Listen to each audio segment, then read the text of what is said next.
Bonjour, ici Patrick Pierrat pour le bulletin de nouvelles Info Bref Affaires de ce mercredi 31 mai. Air Canada a fait l'objet de beaucoup plus de plaintes concernant les langues officielles que lors d'une année habituelle, selon le plus récent rapport annuel du commissaire aux langues officielles du Canada.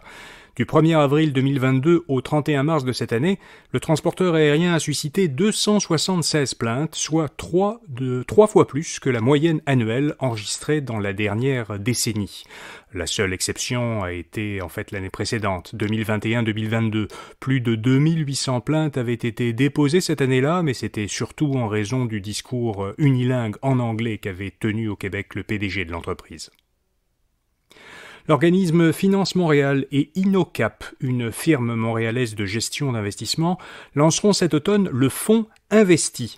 Ce fonds d'investissement investira dans des projets respectant des critères environnementaux, sociaux ou de gouvernance, ce qu'on appelle ESG, ou bien de finances durables.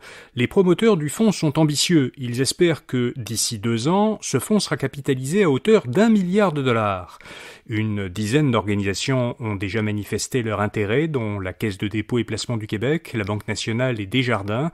Jusqu'à présent, les organisations intéressées se sont engagées à y investir un total de 300 millions de dollars, ce qui est déjà pas mal.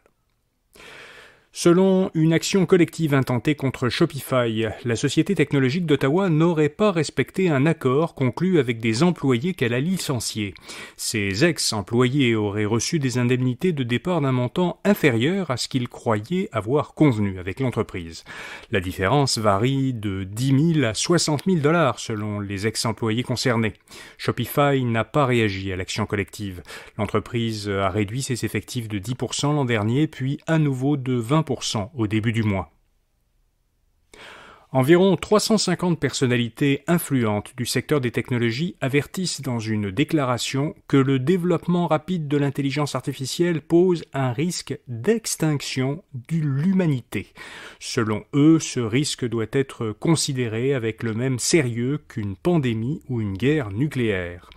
La déclaration, qui fait seulement une seule phrase, est publiée sur le site internet d'un organisme à but non lucratif établi aux États-Unis.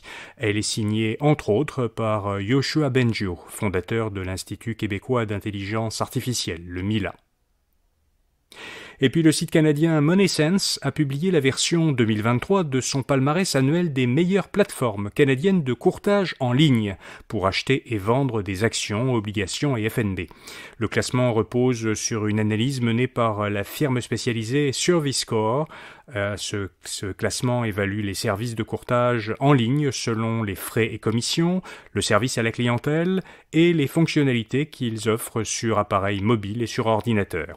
Cette année, les 5 meilleurs courtiers en ligne canadiens, selon ce classement, sont par ordre descendant Questrade, Placement Direct TD, Qtrade Investissement Direct, Banque Nationale Courtage Direct et RBC Placement en Direct. Voilà, vous savez l'essentiel. À demain matin pour notre prochain bulletin de nouvelles Info Bref Affaires. Bonne journée.